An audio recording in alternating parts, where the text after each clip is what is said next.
Hey everybody, welcome to a new episode of Superheroes, Movies, and Superhero Movies. I'm Justin Speck. I'm John Pelzel. Today we're going to talk about Green Lantern. And just fair warning, we're going to talk about the whole movie, so we will talk about spoilers. So if you haven't seen Green Lantern, go watch the movie, come back, and then listen to the podcast. Or don't watch the movie and we can spoil everything for you. In this particular movie, that's not necessarily a bad thing, but we'll get to that later. Let's just jump right in. I like Green Lantern, the character, and I know you do too. I know he's your favorite character, is he not? He's my favorite superhero, yes. And that's evolved over time. Spider-Man was, but after getting vaguely into the Green Lantern comics, I developed a much higher respect for his storyline. Sure. What drew you to Green Lantern? Well, his power is very unique because it's given to him. He's got a ring that lets him do anything that he wills. Mm-hmm. But basically, when I started reading it, the thing that I saw, that it was kind of like bringing Star Wars in with superhero, comics. Right. And the lore was just so vast, and there was so much possibility for what they could do with it. I was just super impressed. So, and they've done a lot of stuff with it too. It wasn't just the potential. Right. So. And then they went and screwed it all up with this movie. Thankfully, I don't think too many people have seen it. So. Yeah, I have no idea. I'm not sure. I should have looked up how much money it made or whatever, but I didn't. It wasn't too successful. I mean, I think they actually might have been under budget just a little bit, but if they did reach their budget, it just broke even. Basically. It wasn't right. No, that might have been domestic. They might have made it worldwide, but yeah, domestic, it was stretching pretty hard. I gotcha. And it was an expensive movie, but that was obviously because of the visual effects that they had to go into. Sure. And we can talk about that in a little bit. I was really looking forward to this movie because I've become kind of a Green Lantern fan over the last couple of years as well. There's still a lot I don't know about him, but I like the fact that he is kind of just a regular guy. He doesn't necessarily have superpowers. It's the ring that gives him those powers, the rings. It's the ring that allows him to be kind of extraordinary and be this protector. And on the flip side of that, though, too, he doesn't have the superpower, but the ring technically has to select the best candidate for that, and that's a person without fear. Right. So, I mean, I guess if you wanted to get really, really crazy about it, you could say, well, Hal Jordan's superpower is that he can get a Green Lantern because he doesn't have fear. Sure. Okay, that makes sense. I guess jumping right into the movie, let's start off at the very beginning.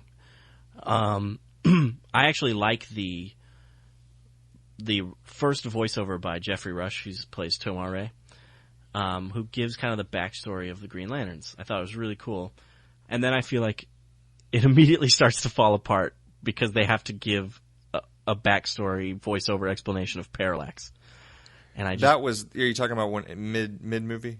It's right after that. Right after the logo starts up, Jeffrey Rush goes right into more voiceover about Parallax and how Abin Sur captured him. And I just thought any villain that has to have voiceover introduction might not be the right choice for a villain. I will give him this though. He could have been in it a lot more than he was. That's true. I just feel like, for me, I feel like they wanted Parallax to be the bad guy, and then they realized that they couldn't do as much with him perhaps as they wanted, so then they had to have the whole Hector Hammond thing. I think Hector Hammond appeared to be, in their minds the whole time. They could have done such a better job with him, and I don't know that much about Hector Hammond, but what I do know is from after he becomes, the super smart, big-headed guy. And one thing that I gathered from him was, I think he was imprisoned, and they've basically got him kind of locked up like they did Magneto for X-Men. They had him in that plastic cell. Gotcha, right, yeah. To where he can't do what he can do. And he's basically super powerful because he can do all kinds of stuff with his mind. His origin isn't the same as it is in the movie, though. He wasn't turned into that person. I don't think so. Because of parallax or because of fear, was he? I would hope not. Right. But yeah, like in the comics, Hal Jordan would go to him and like kind of get his help, kind of like a Hannibal Lecter and. Oh yeah. Yeah, it was pretty cool, and because Hector Hammond can read minds, and he's read Hal Jordan's mind, and basically has been inside Hal Jordan. He's like considers him his god. Basically, he wants to be Hal Jordan. Oh, interesting. So like, yeah, he like I think in one of the comics he actually calls him like his god or something. Interesting. But yeah, it freshens up and gives him a lot more juice of a character, right? Than the one that they had in the movie. He was just pissed off his dad, right? And Hal Jordan for catching the eye of the girl that he was interested in. Right? Yeah. Pretty weak. I will say this, however, right off the bat, Peter Sarsgaard is probably one of the best things of this movie. Like he. Yes and no. Okay, all right. but I want to hear what you like about it because I agree. I liked a lot about him too. I just like his what he brought to the role. He doesn't have a whole lot to work with, like you said, because his character's motivation is essentially my dad never loved me and Hal Jordan stole the girl that I have a crush on. Mm-hmm. But there's just a few instances where he really kind of hams it up, but not to the point of overacting or making it cartoony. And I thought he did a good job with it. I agree. There are lots of parts where he does it, but I felt like there were a few too where he did act it up a little too much and would bring me out of the movie. And the other thing that I really just got on my nerves, I don't think I noticed it until the second time I watched it, was he screams like 4 or 5 different times during the movie. Really high pitched. He sounds like a little girl getting And I wonder if that's how Peter Sarsgaard screams, or if that was an acting choice on his part. Like, this is how Hector Hammond would scream. But whatever it was, you're right. He screams. He does scream like a little girl. He screams a lot, and it's a little over the top, and it's just like when his head is first changing. Yeah, but then there's like that was the first time, right? The first of many. So, one of the notes I wrote on this that I took while I was watching the movie was, and I kind of answered it myself while watching it, but Abensur, sorry, however you say his name. I apologize. Abensur. I was like, why does he have a ship if his ring can carry him throughout space? But then I thought, well, maybe he's not wanting to use up his. I mean, rings can. The power of rings can drain, and then you got to recharge them. Granted, apparently, according to this movie, it only takes like a tap of the lantern to recharge it. Yeah, I think that's actually accurate to the comic. Is it? It just takes a tap? I think so. You just have to be able to touch it? I believe that's right. That's nice. At least you don't have to plug it in overnight like you do for like a phone or something. Right. Because that would cause a problem. The world's in trouble. I'll save him tomorrow morning. I got like 3 hours, guys. I can't do anything. Yeah, that'd be bad. So I was thinking maybe he's just not utilizing the power of his ring, to waste energy or whatever. But then I realized he's going to a planet to evacuate that planet. That's what Sinestro says in his little communication, and then he tells him it's not necessary anymore because Parallax has destroyed the planet. And then that's when he gets attacked by Parallax, and he goes into like a escape pod, essentially. But I think that's why he's flying that ship in the beginning of the movie, because he's going to evacuate people. But was he evacuating them from Parallax? Because he didn't know about Parallax until Parallax, like... Even Sinestro didn't know who it was. They just knew that there was a threat. Okay. And that planets were being, like, eaten, basically. I think. That's why it said 6 months later. Right.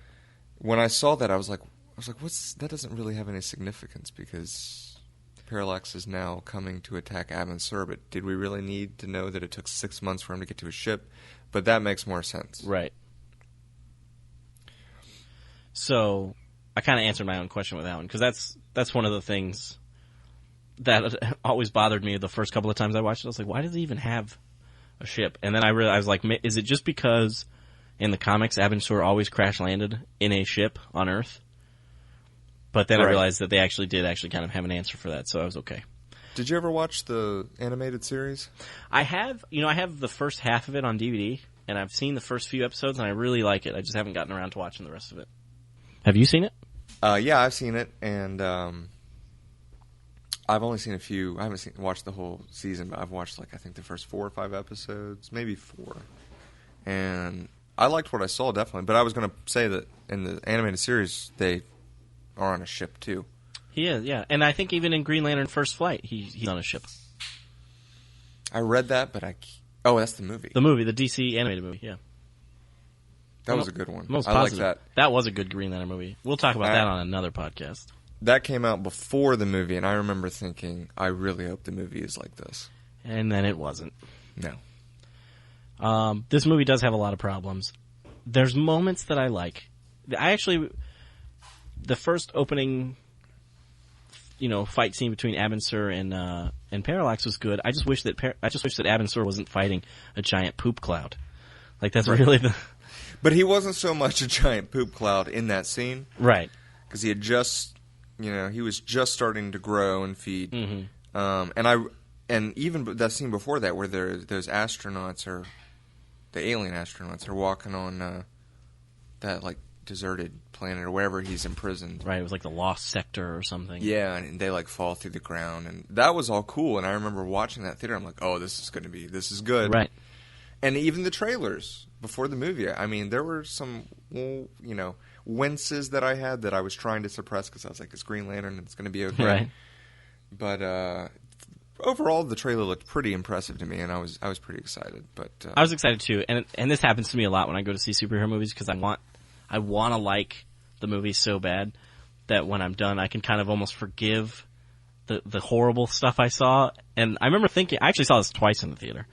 Because I remember thinking, I was like, I liked it, and I went to saw it again, and I feel like there was a part of me in the back that was thinking, it's really not that good, but I was like, no, I like it, I think I like it, and then as time goes on, and I become less forgiving as time goes on.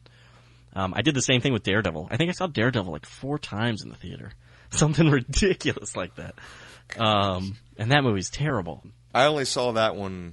I've only seen that once, and then I saw it in the theater, so that tells you how long ago and how much I remember. Well, I'll make you watch it again for an upcoming episode. Absolutely. I'll do it. Here's a question I have for you. You might know the answer to this because you're more of a fan of Green Lantern than I am. Did Hal Jordan work for this Ferris Yes. aircraft company in the comics? Yes. I thought he was part of the Air Force. I thought he was a military person. I'm pretty sure that it was Ferris that was, it was military, but I think that maybe they were subcontracted to the military, but I'm pretty sure he was working for Ferris Aircraft. Just making sure. What do you think Blake Lively in this movie as Carol Ferris? I was okay with her. There were so many other problems with the movie. I didn't mind her too much. I'm not a fan of her in this role. The very first scene she shows up, she's supposed to be yelling at Ryan Reynolds about being late, and I didn't buy it, and from then on, I just wish they had cast somebody else. I don't think that's necessarily. That's one of the things that I wrote down was my biggest problems with the movie. Was I think the 2 biggest problems it had were the writing and the acting, but not so much the lead character's acting as much as just everyone else. Right. The writing is definitely the worst. Yeah.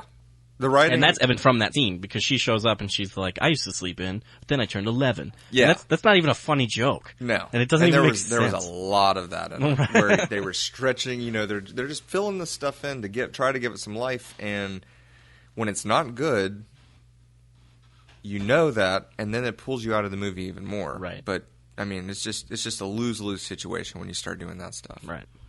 And then you go from that scene that has bad writing to the worst flashback ever. Maybe not the worst flashback ever, but it's a bad flashback. You should see the extended version, which I didn't watch, by the way, because I thought the Blu-ray only had the extended. Oh, but it has both. But then it has theatrical too, and I was like, I'm going to watch the theatrical this time. I've seen the extended version, but I don't remember exactly what happens. It plays that flashback twice in the extended version. Oh, Lord. I mean, it doesn't do it as long the second time, but it shows pretty much the whole thing the first time. Yeah. And then the second time, it shows you, like, clips, the exact same clips of that flashback again. Jeez. So. It's so cheesy. Like, the dad throws his jacket to young Hal Jordan, like that football player in that Coke commercial who's throwing his jersey or whatever. In the extended scene, when he's in the theatrical, he's just standing up there rooting for his dad as his dad's, like, taking off. Mm-hmm.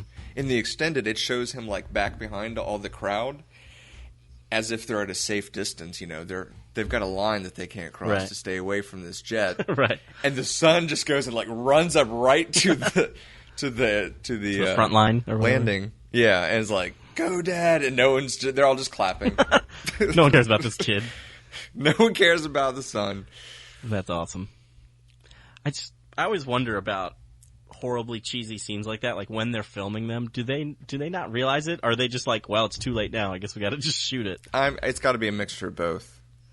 Maybe. And that's the thing too. You know, Martin Campbell. Well, the only two movies that I've seen of his besides what was the one he did with Mel Gibson? Edge of Darkness. Yeah, he did Goldeneye and he did Casino Royale. Yep, which were both awesome. You have seen another one of his. I'm not mistaken, he directed The Mask and The Legend of Zorro. He directed both Zorro movies, I think. You might be right on that. In fact, I think you're right. And that was interesting because I really liked the first one. And then the second one was terrible. Well, I don't know if I really liked the first one, but I enjoyed the first one, and the second one was pretty bad, yeah. But would he be considered a superhero? Would we talk about that movie? It's possible. I mean, you know, he's kind of in the Batman realm. Yeah. I wouldn't mind talking about the first one especially. I don't know if I really... Not looking forward to rewatching the second one necessarily. Yeah, I'd prefer not to watch the second one. I saw that one in the theater. I think you and I saw it together, and the only thing I remember from it was the horse where they CGI'd the horse's eyes to widen when it saw like they were coming towards like a bridge or tunnel. You're bringing up stuff that my body and my mind chose to repressed forget. Memories. I remember that now. Whew, those are those are the bad moments in movies. You know, that's when you see something and your gut just wrenches. You're just like, I don't know if I want to even finish the movie. Right. He did. I just looked it up. He did direct both Zorro movies. So I didn't mean you. I interrupted you. You were talking about Martin Campbell. The only things you've seen of his. I watched Edge of Darkness because Green Lantern was coming out and he was directing it, and because Mel Gibson hadn't been to the screen for so long, which I love Mel Gibson. Sure. And but I wasn't the biggest fan of Edge of Darkness, especially for the return of Mel Gibson. Mm-hmm. I only saw it once. It just felt like a generic crime thriller. Yeah. So did that give you... Were you worried about Green Lantern after you saw Edge of Darkness? I was a little more worried than I was, yeah, because the only two movies I could think of that he had done were the two James Bond movies, which I love both those. So I was like, you know, it's different than James Bond because they're supernatural, but he can probably pull this off. Mm-hmm. Edge of Darkness, I mean, you know, I wasn't too worried, but it definitely took out some of the light, but... Right. Edge of Darkness, I guess I didn't really think about it. I saw Edge of Darkness, thought it was okay. Didn't really give it much else, or much more thought after that. And then I saw the first Green Lantern preview gave me a little worry. But then, like, I think it's the second preview came out and it looked a lot better. Or maybe vice versa, I can't really remember. But I was excited going into the movie. There's a lot of exposition in this movie. That's another problem. And I feel like here we get Jeffrey Rush's explanation of who the Green Lantern Corps is in the very, very beginning. And then we have to hear it again because Hal needs to know it. So it's like maybe you should get rid of it in the beginning. Right. But you also have to set up who Parallax is so that... Right. The way that he does it in the beginning is very quick. And I'm like, people need to be like speed taking notes on this because they're not going to be able to gather all this. Especially if they're not, reading the comics, which I would assume a lot of the people that went to go see it probably hadn't read the comics. And that was, of course, their goal, was these people have no idea what they're coming to. They just see this guy flying around in green with a ring in space. So we need to explain this stuff. But yeah, I think if they just saved it for putting yourself in Hal Jordan's shoes and kind of leaving some mystery to when he's getting shot out into space, and you're like, what is going on? And then you go to Oa and find out that there's this planet with thousands of these things. Yeah, I think it would have been cooler just to give us the movie's from Hal's perspective, so have it all be from Hal's perspective. Would you have liked the movie if it had opened up with Hal Jordan, and then we don't even see Abin Sur until he crash lands his ship, and maybe you hear about it, or yeah, I think so. Or do you think that would have been a disservice to Abin Sur's character? That's a good question, because Abin Sur has a lot of fan base, and I believe he has some backstory that I really don't know much about. But I think if you had done it that way, though, like I said, that would have put you more in Hal Jordan's shoes, and you would have gotten a little more of a sense of how he would have been reacting to all this. To get a ring from somewhere where he had no idea where it came from, right. But the audience knew. Right. The audience knew where he was going, and when he got there, it was like, oh, well, he's at Oa. Mm-hmm.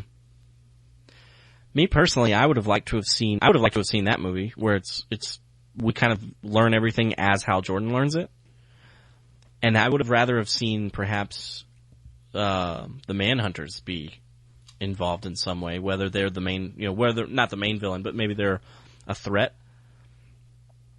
And then we meet Sinestro when Hal meets Sinestro and whatnot. I don't know. It would have been, I think, a little bit more interesting that way. One of my least favorite things about this movie is Hal Jordan's best friend. Yeah. That guy has horrible writing. Like the line where he says, "Don't they always? You're a superhero. Don't they always get the girl?" Like that line always makes me want to just like punch myself in the face. Oh, he says lots of things that make you want. He's also just not very good. Like I don't want to say he's a bad actor, but I think he might be. I don't want to be mean, but he's one of my least favorite parts of this whole movie. Yeah, I think he was one of those characters that was written in for comic relief, and it was very right. apparent. And it also gives Hal somebody to talk to, like rather than Hal talking to himself, like especially in the car after they bury Abin Sur and he's got the lantern. It does add a little bit of comic relief to that scene. It also gives Hal like a way to kind of get his thoughts out there. True. But they could have done such a better job. Such a better job. Oh, another thing I didn't like about the movie is they set up that the ring can run out of juice. They talk about that. But the only scene that it's really, that they really use it in is a scene designed for laughs when he's like putting on the suit in front of his best friend.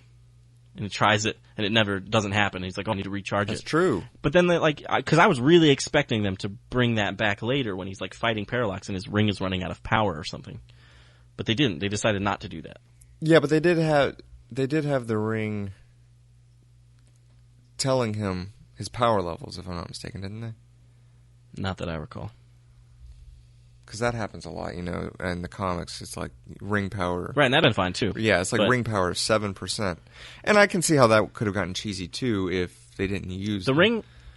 In the movie, the ring doesn't talk at all. It just kind of like dings and lights up when there's like a threat. Yeah. But in the comics, the ring talks to him, right? Or at least tells him, it's like a computer voice, I'm assuming. Yeah, basically it conveys information to him, whether it talks or not. I don't know if that's maybe disclosed. He just hears it like in his thoughts or something. Right. I'm not sure. But he knows when his ring is running out of energy because it's letting him know verbally. Right. However it does that. And something that I noticed that really threw me off, and maybe there's some explanation in the comics, but I really don't think there is when he's fighting Hector Hammond, and Hector Hammond has the ring on. Yeah. And he's like, I'm so powerful, and shoots a hole through the wall. And some kind of conversation comes up, and Hal Jordan's like, that's what it was. He says, release Carol. And he's like, no. Right. I lied. And Hal Jordan's like, well, I lied too. You have to be chosen to wear the ring. And he shoots a beam at Hal Jordan, who's not wearing the ring, and then Hal Jordan somehow controls the power of the ring because he was chosen, and has it fly back and knock Hector Hammond out. I assumed that Hal had no real power over that. It was the ring itself, knowing that Hal was the true owner of the ring, and he wouldn't harm Hal Jordan. Like, it was the ring, and I guess Hal just knew that was going to happen. I guess that's a gamble that he took. But that's what I assumed. I assumed he figured Hector was going to use the ring against him, and when he would try it, because Hal was the true owner of the ring wouldn't allow it. Fair enough. That's what I assumed. And then I guess the ring got mad and was like, no, don't hurt my owner, and hurt Hector instead. I don't know. What do you think of Kilowog and all the... I did not like Kilowog in this movie. I thought he was ripped apart pretty bad. I mean, not necessarily pretty bad, but I didn't like who they chose for his voice acting. I don't either. I really liked...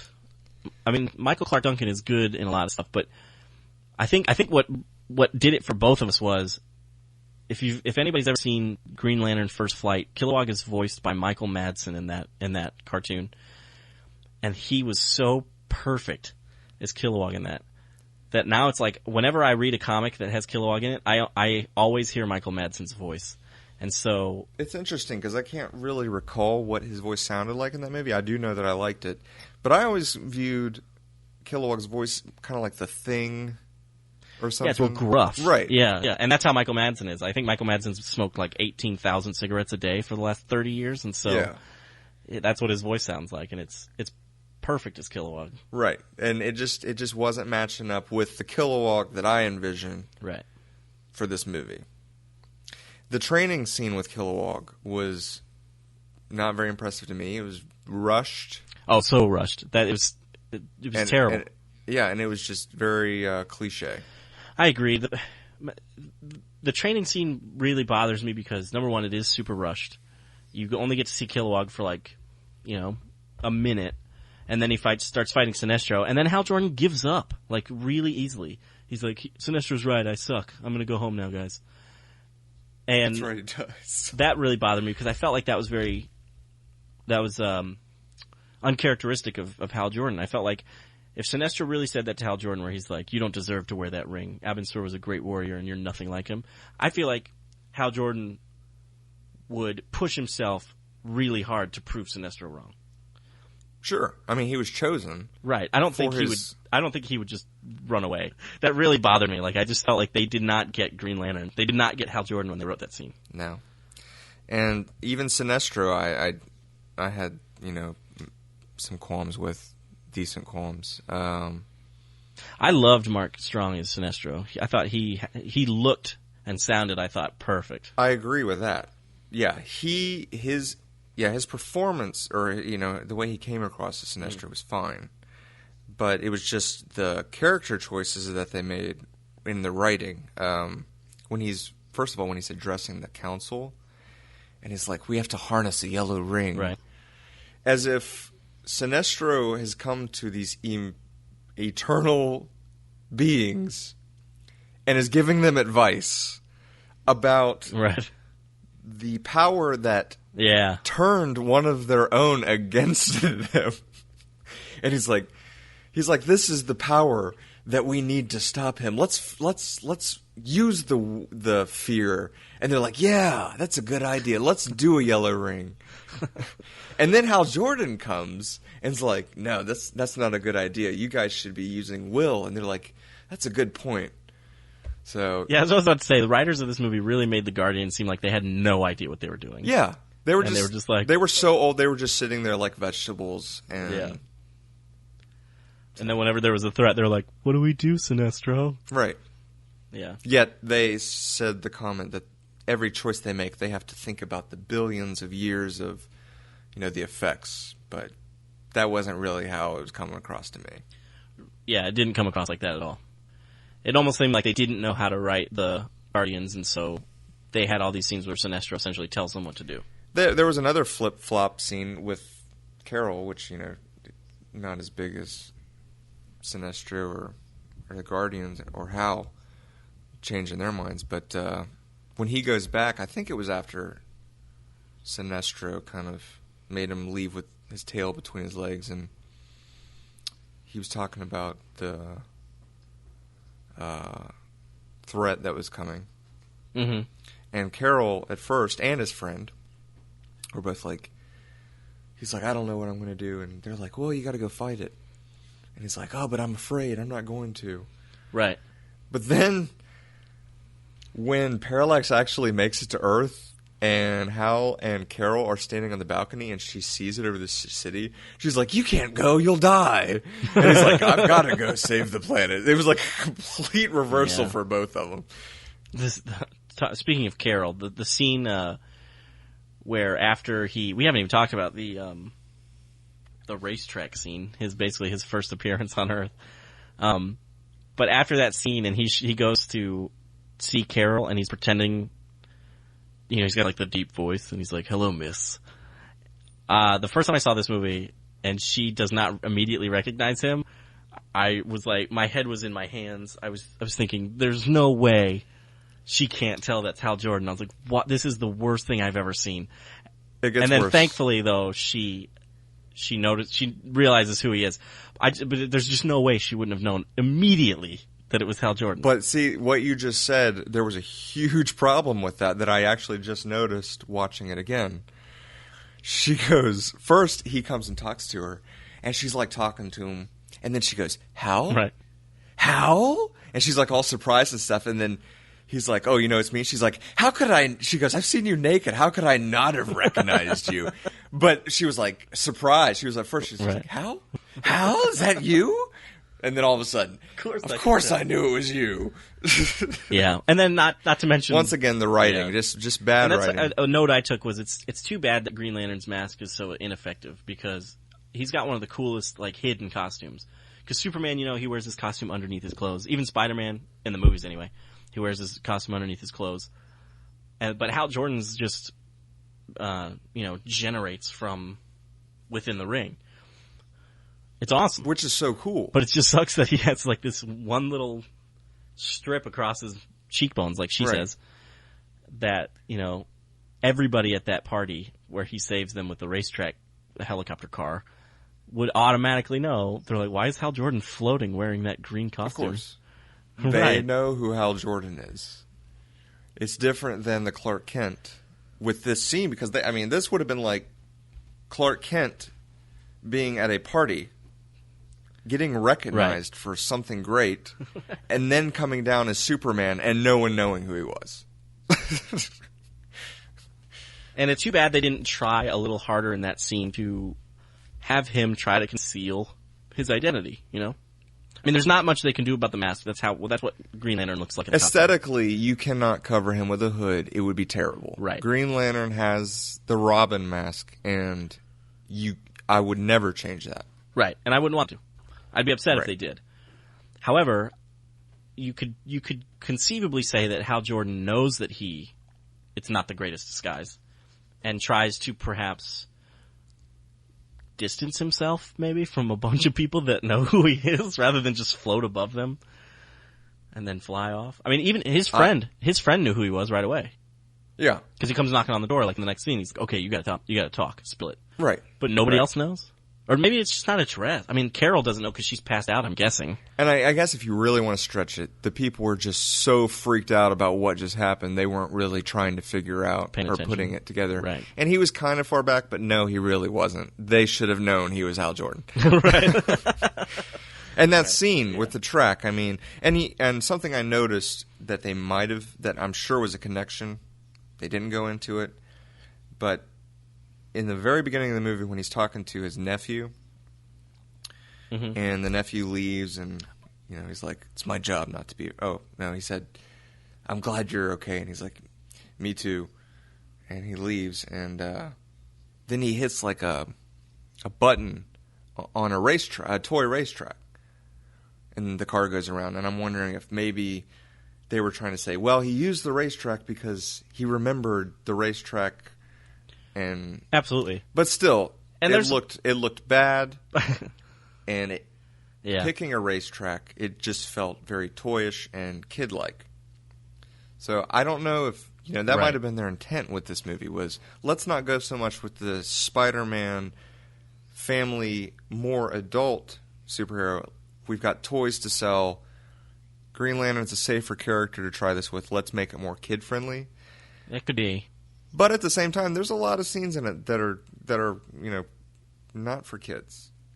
One of my questions about the final act of the movie is after he tells Hector Hammond, "You have to be chosen," and he essentially saves Carol Ferris. Parallax shows up.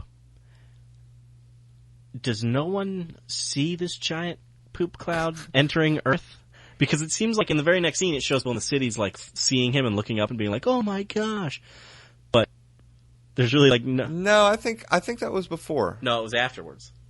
Was you it don't really? see Parallax show up on Earth, or I should say, the first time you see him is him entering like the building that Hal Jordan and Carol are in, and then they take the fight outside, and that's when Hal Jordan actually starts saving people and stuff. You know,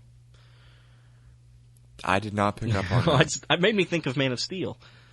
That is insane. Yeah, where it shows in Man of Steel, they they first get the message from Zod and everything, but then they, in the, right before the message actually, where they see a ship in the skyline, like, it's all over the news, people are taking photographs of it, but Parallax, he just shows up, nobody cares.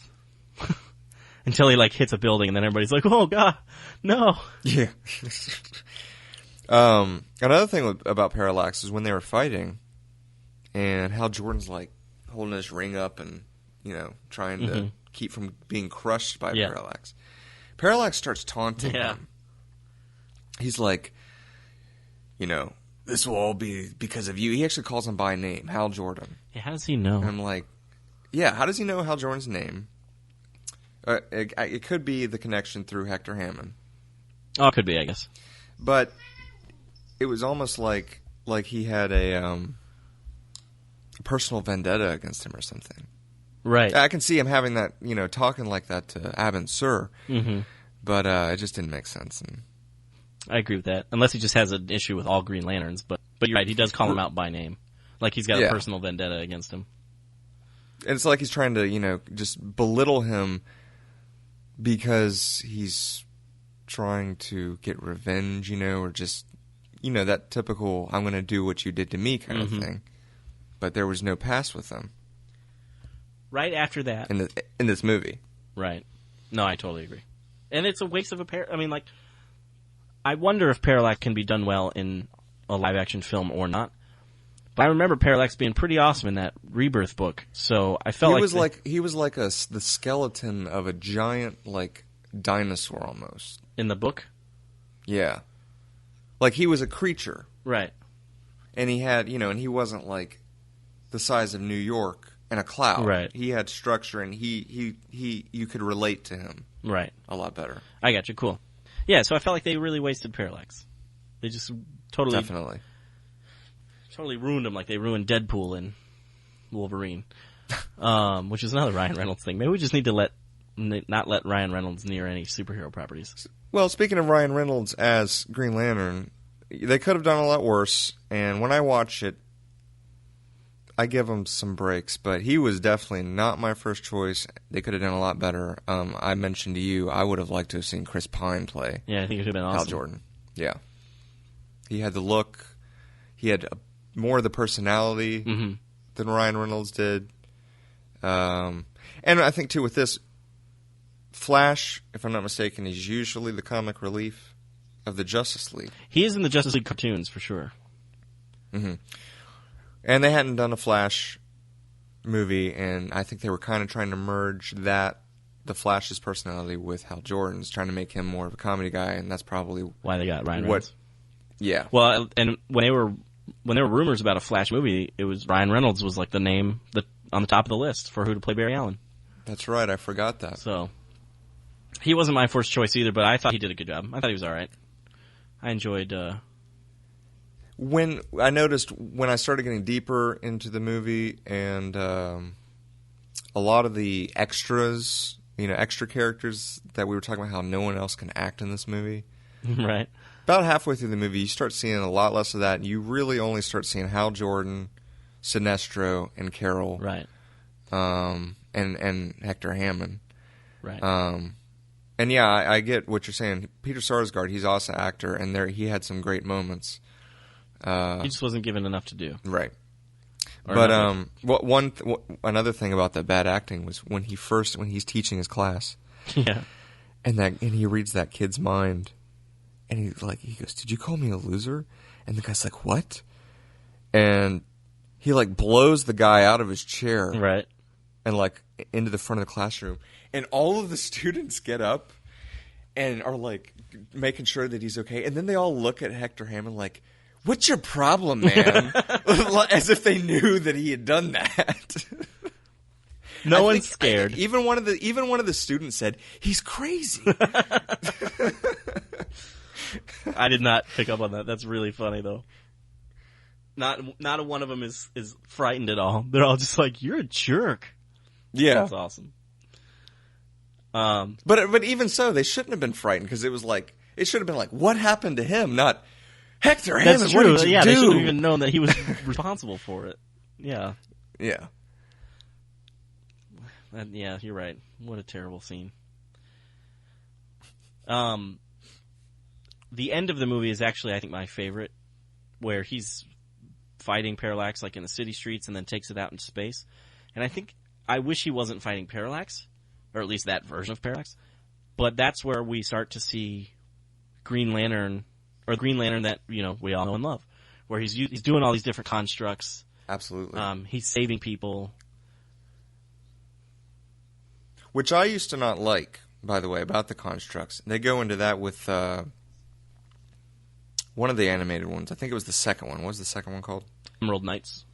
Yeah, Emerald Knights, and they explain, which I never knew, why they actually make shapes with their will. I always thought that was cheesy, and I'm like, well, if he's going to, cut something, don't pull out scissors. Just use the beam to cut it. But apparently the focusing on shapes increases the strength of the will. So it does make sense to try to do that. Right. And yeah, he starts doing that, and there's the scene where he does the jets to... Yeah, and I love that part. I did too. Especially when he turns around. And that's for somehow they really got it out to the audience that he's here to protect us. It was kind of one of the Superman moments for me. You felt safe under his watch. And he's taking off the jets. And then he just does that massive punch, which I think I normally would have seen as kind of cheesy. Mm-hmm. But there's something about the way that fist and just you see Parallax going into the sun. That was a cool scene. I liked it a lot. I absolutely agree with you. I was actually watching. My roommates came home watching the movie with me earlier today, actually, and they started making fun of it right after he punches him. They were like, "Oh yeah, giant fist," because of course that defeats every bad guy. But I actually really liked it because that was the very first construct he ever created by accident when he was fighting those guys in the parking lot. And it's also, he's the very first human Green Lantern, and that's a very human thing to do, punch the bad guy. And so I really liked it. I thought it was cool that he used the big fist to punch Parallax and throw him into the sun. And then, I don't know if I needed him to kind of pass out and get caught by Sinestro and Kilowog and Tomare, but, because that also feels a little rushed, them running to his aid to be like, "Oh, we were wrong about you." But right. But at the same time, I think it was needed because that showed Hal Jordan, these guys have my back too. Right. I'm not just fighting for Earth anymore. I'm fighting for the Green Lantern Corps and the good of the universe. I agree that it was needed. I almost wish that, even though it's Green Lantern's movie, so he really needs to be the one to defeat the bad guy, I almost would rather Kilowog and Sinestro and Tomare show up a little earlier and help him. Right. Yeah. And because that, and then he realizes he's a part of the team now. They accept him, and he's got a responsibility type, which is a big theme throughout the movie. One of the things that I liked and didn't like the first time I saw the movie was Sinestro putting on the yellow ring during the end credits. I liked it because it was cool to see Sinestro in the yellow costume. But I didn't like it because I thought that really needs to be the story of the second movie. Right. They just really kind of rushed that as well and had him put on the ring already. They might have been watching the movie and seen how much it was going to struggle. And like, let's just throw this in and it'll get people excited for the sequel. Because that's what it did for me. Right.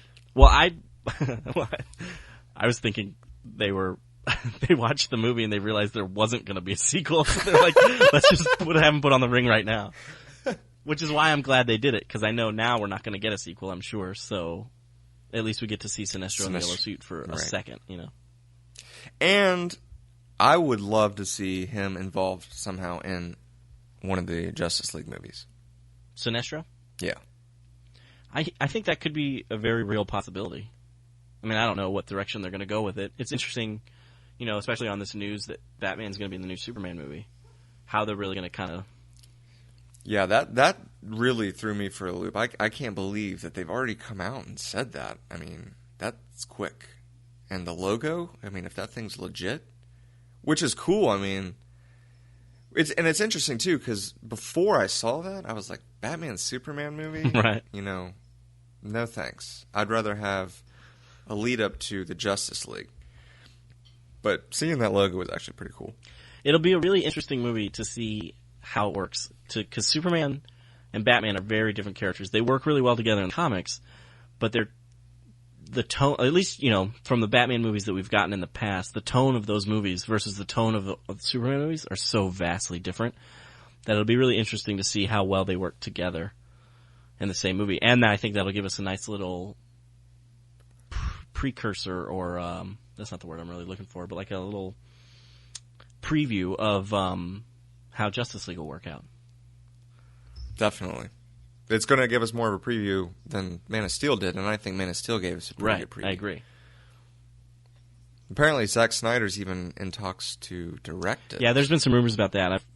I don't know how true those are, but if Man of Steel 2, or whatever they're going to call it, because I'm sure they're not going to call it that, I really hope it works out really well and it's a really awesome movie. Because I've always been more of a DC fan growing up.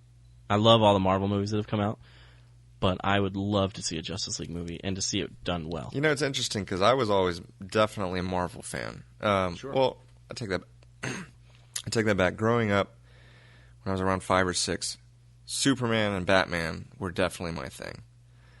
When I got into 3rd, 4th grade, the X-Men cartoons had just started coming out, and I started siding with Marvel. Then they came out with the Spider-Man cartoon, and I never really went back. I mean, I always loved Batman. Right. Always loved Batman. Well, who doesn't? Right. But here lately, I mean, I love the Marvel movies, but I've been, I think, kind of going back to DC a little bit more, leaning than Marvel. Yeah, I agree. I think if Man of Steel is a sign of things to come, at least, you know, for you and me, I think we're in for good things. Although the critics won't agree with us, but I liked what I saw in Man of Steel, and I'm excited to see what they're going to do with the rest of the DC universe. We've talked about. Go ahead. Do you want Green Lantern? I do want Green Lantern involved. I wouldn't be surprised if they go with Jon Stewart this time around. Which I don't think I would be against necessarily. No, Jon Stewart's a cool character. I like Jon Stewart. I personally, though, I like Kyle better. And Guy's pretty awesome too. He's kind of, you know, the bully of the group, I guess, or just, you know, the smart aleck. But right. But you know, yeah, I wouldn't use him as a solo Green Lantern. Jon Stewart and Kyle, you can do. Characters that I want to see in the Justice League movie: Superman, Batman, obviously. I want to see the Flash. I'm not a huge fan of the Flash, but I do like his character. Green Lantern. I'd say Wonder Woman. And just because I'm curious how it'll look, I want to see Aquaman. Yeah, I mean, well, here's the thing, too, you know. I think they're going to have to keep it limited how many they pick. Sure. What do you think? Like 5, maybe? Maybe 6, but I mean, and 2. I mean, with the Avengers, they really got lucky with that because Joss Whedon knows how to direct multiple characters. Right.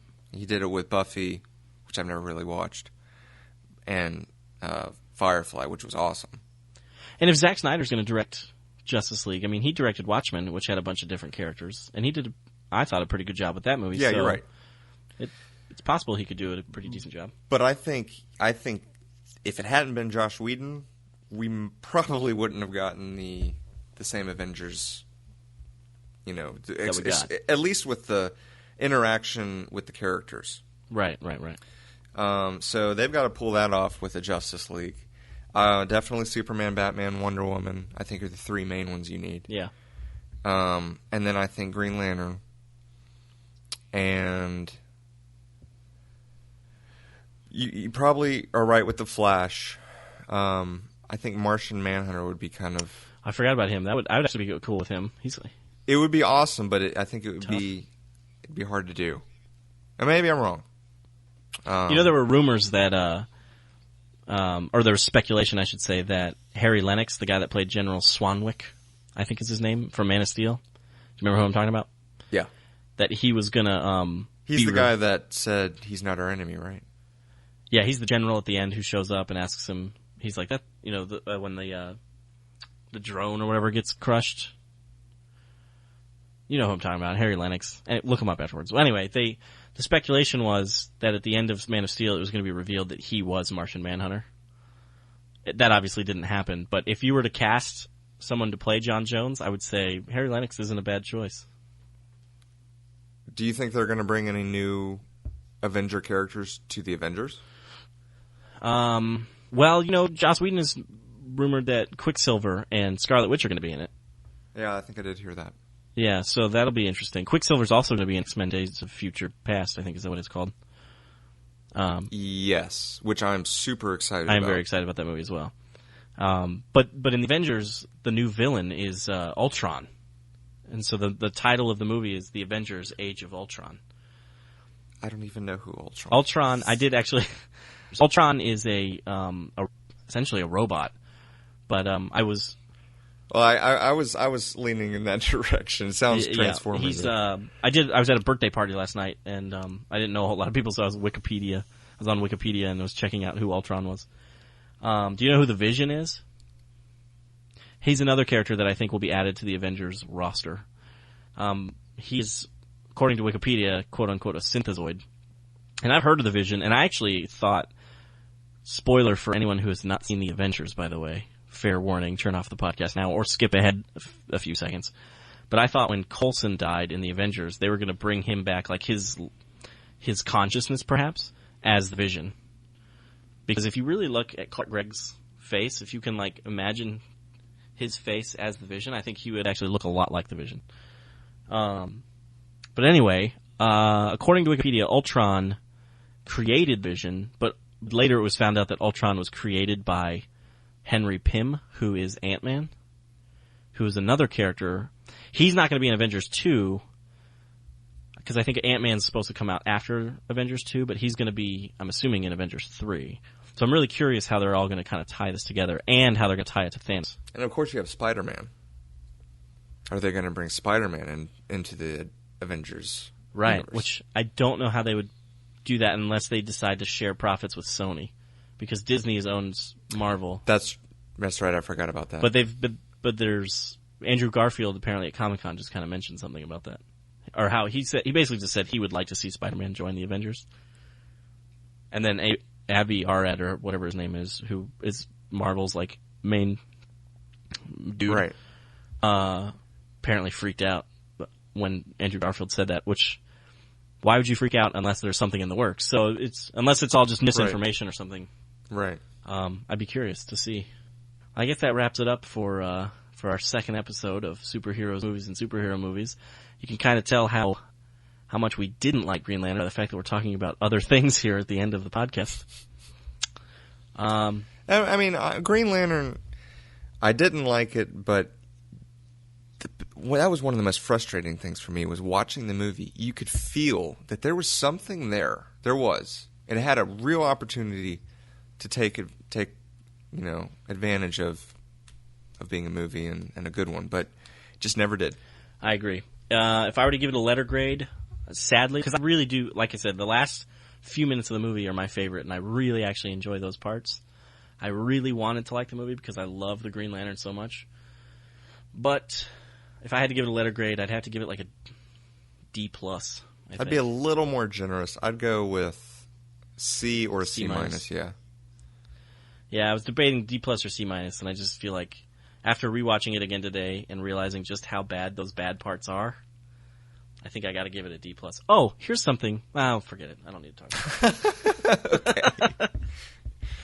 I was just going to talk about how they didn't cast it very well. I'll cut this out, but Tim Robbins cast as Peter Sarsgaard's father, and then like cast Peter Sarsgaard first because he's going to be Hector Hammond, and then when you see what he's going to look like with like kind of the receding hairline and the mustache and stuff, don't cast Tim Robbins, who looks nothing like that. And Tim Robbins just didn't perform. Tim Robbins, I think, phoned it in. I think he was just cashing a paycheck. Yeah. Well, I guess that's about it. If you have any questions or comments, feel free to check out the website, www.cinemaheroes.com. You can email either one of us. My email is justin@cinemaheroes.com. John's is john@cinemaheroes.com. And we're on Twitter. Our Twitter handle is @cinemaheroes. I'm Justin Speck. I'm John Pelzo.